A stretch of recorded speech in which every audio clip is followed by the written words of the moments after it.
ఇంతకు ముందు మనం మాట్లాడుకున్న సబ్జెక్టే. నందమూరి బాలకృష్ణ గారికి పద్మ అవార్డ్ ఇవ్వబోతున్నారు అని మీకు గుర్తుండే ఉంటది. సో, గణతంత్ర దినోత్సవాన్ని పురస్కరించుకొని కేంద్రం 7 మందికి పద్మ విభూషణ్, 13 మందికి పద్మభూషణ్, 113 మందికి పద్మ అవార్డులను ప్రకటించారు.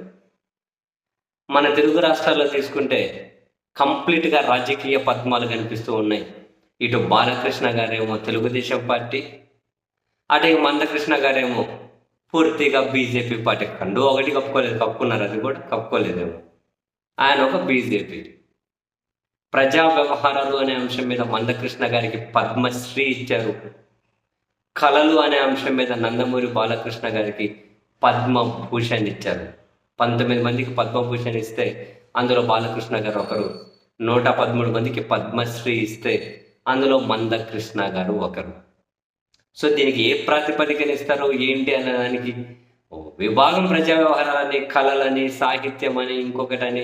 ఇప్పుడు వైద్యానికి సంబంధించి అయితే నాగేశ్వర రెడ్డి గారికి ఇచ్చారు తెలంగాణ నుండి. సో, ప్రధానంగా ఇవన్నీ కనుక పొలిటికల్ ఇన్ఫ్లుయెన్స్. ఒకప్పుడు ప్రభుత్వం గుర్తించి, దేశం గుర్తించి గౌరవించింది, పద్మతో గౌరవించింది, పద్మశ్రీతో గౌరవించింది అని అంటే వావ్ అబ్బో అని చెప్పి అనుకునేవాళ్ళు.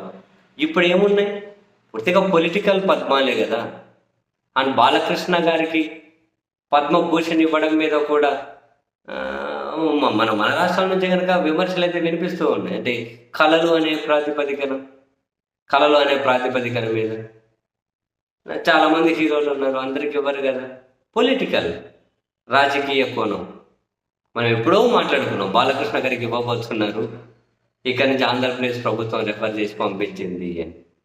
ఎవరి అధికారంలో ఉంటే వాళ్ళకు కావాల్సిన వాళ్ళకు కళల్లో ఉంటే వాళ్ళకు పద్మాలు, వాళ్ళకు కావాల్సిన వాళ్ళు మరో దాంట్లో ఉంటే వాళ్ళకు అవార్డులు ఇచ్చుకుంటూ పోతే అల్టిమేట్గా ఈ అవార్డు యొక్క గౌరవం తగ్గుతుంది. ఈ అవార్డు వల్ల వీళ్ళ గౌరవం పెరుగుతుందని చెప్పి నేనైతే అనుకుంటలేను. బట్ ఇటువంటి కోణాలలో ఇవ్వడం ద్వారా ఆ అవార్డు గౌరవం తగ్గుతుంది అని అయితే చాలామంది మాట్లాడుకునే మాటలే మరి.